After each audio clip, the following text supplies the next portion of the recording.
guerreiros e guerreiras da Regional, Segurança Pública.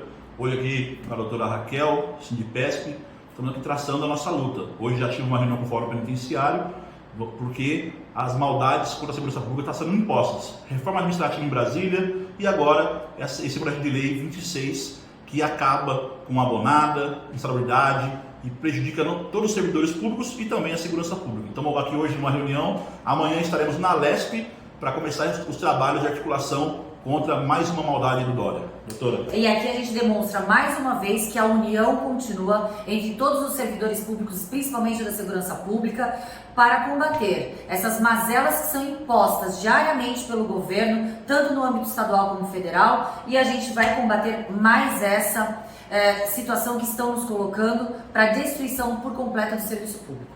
Então amanhã a gente vai de folga lá na Leste com a gente, para a gente abordar os deputados e derrubar essa falácia do Dória. Mais um projeto nefasto. E agora, pessoal, mas não vamos perder, como na reforma da Previdência, união de toda a segurança pública, de todos os servidores públicos. Jabá, união sempre.